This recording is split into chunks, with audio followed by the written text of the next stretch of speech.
नमस्कार दोस्तों, आप पढ़ रहे हैं कक्षा 10वीं एनसीईआरटी गणित। आज हम पढ़ेंगे प्रश्नावली 5.3 का प्रश्न क्रमांक 17।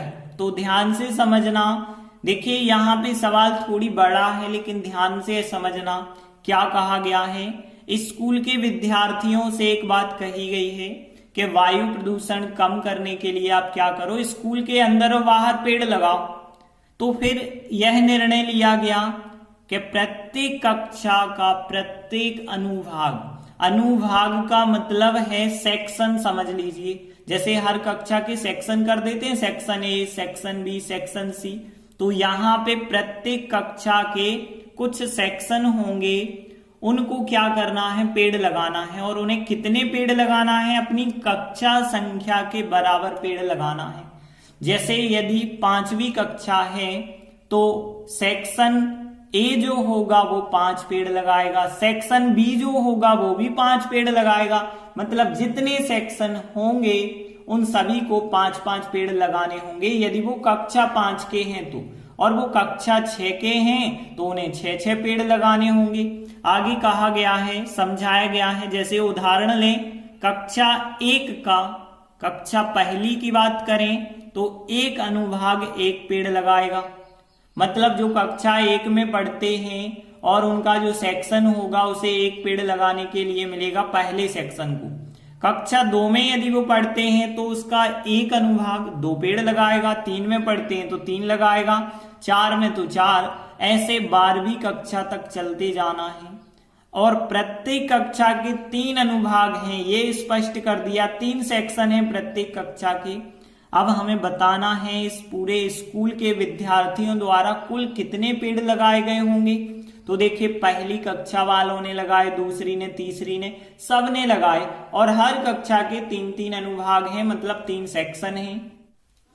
चूंकि प्रत्येक कक्षा के 3-3 अनुभाग हैं, इसलिए यदि हम कक्षा फर्स्ट की बात करें तो उसके द्वारा कितने पेड़ लगाए गए होंगे।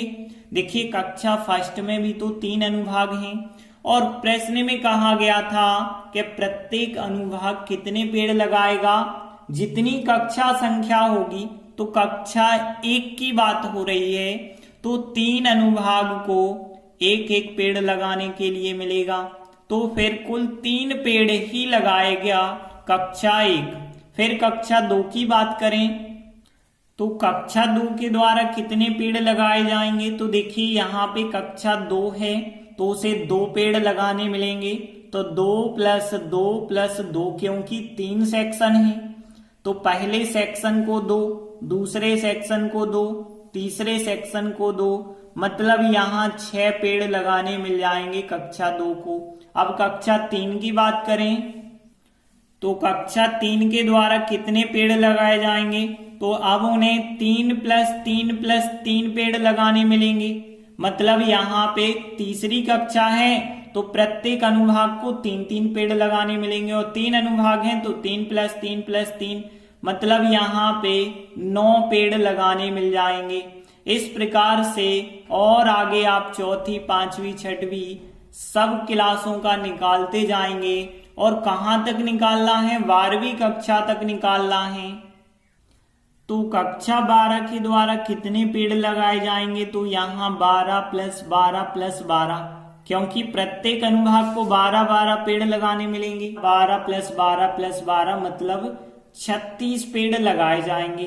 तो देखिए, हमने क्या देखा, कक्षा 1 के द्वारा 3 पेड़, कक्षा 2 के द्वारा 6 पेड़, कक्षा 3 के द्वारा 9 पेड़, और फिर डैश डैश डैश कक्षा 4, 5, 6, 7, 8, 9, 10, 11, और लास्ट में कक्षा 12 के द्वारा 36 पेड़ लगाए गए। तो इस प्रकार पेड़ों की संख्या की सूची यदि हम बनाएं तो कक्षा पहली के द्वारा 3 पेड़ लगाए गए, फिर दूसरी कक्षा जो है उसके द्वारा 6 पेड़ लगाए गए, फिर कक्षा 3 के द्वारा 9 लगाए गए, फिर कक्षा 4, 5, 6, 7, 8, 9, 10, 11, और लास्ट में कक्षा 12 के द्वारा 36 पेड़ लगाए गए। अब हमें ज्ञात क्या करना है कि स्कूल में कुल कितने पेड़ लगाए गए। मतलब 3, 6, 9 से लगा के 36 तक योगफल कितना होगा। तो देखिए ये बन जाएगी एक समांतर श्रेणी। क्यों बन जाएगी? 3 6 9 मतलब 3 3 का गैप चल रहा है, तो ये बन गई समांतर श्रेणी।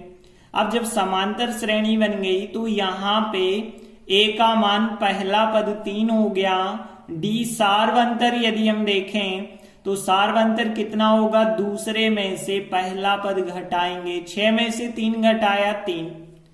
अब देखिए यहाँ पे हमें पता है अंतिम पद l का मान कितना है? 36 है। अब हमें ज्ञात क्या करना है? इन सब का योगफल ज्ञात करना है कितना होगा। लेकिन ध्यान देना, योगफल आप ज्ञात करेंगे तो n जरूरी है, क्योंकि इन सब का योगफल हमें ज्ञात करना है तो n तो रखना पड़ेगा।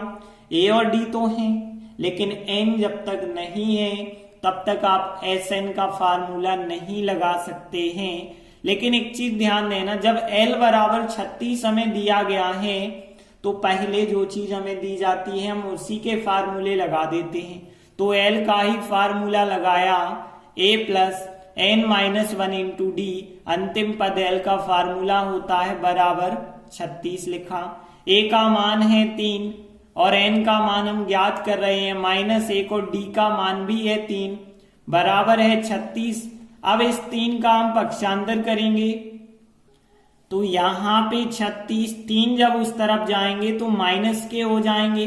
अब यदि आप 36 में से 3 घटाएंगे तो 33 आएंगे। और यहाँ n-1 3 गुणा में थे, गुणा वाली संख्या बटे में आ जाएगी।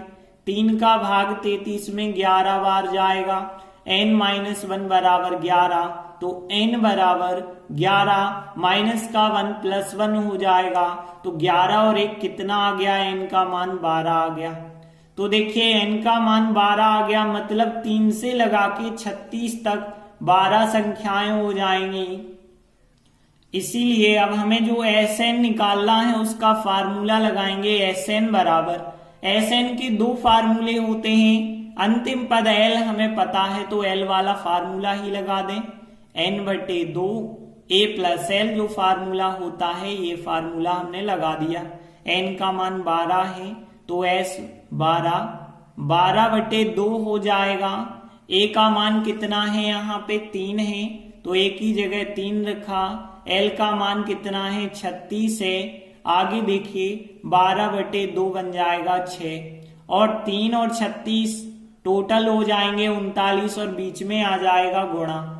अब देखिए यहाँ पे 6 का गुणा करेंगे 39 से तो 6 नाम 54 हो जाएगा 4, हासिल 5 आ गए, 6 3 18 और 5 23, तो यहाँ पे 234 हो जाएगा इन 12 पद का योगफल। तो यहाँ 234 हो जाएगी कुल पेड़ों की संख्या। और हम अंत में लिख देंगे, अतः स्कूल के विद्यार्थियों द्वारा लगाए गए कुल पेड़ों की संख्या 234 है। इस प्रकार से प्रश्न 17 कंप्लीट हुआ। धन्यवाद।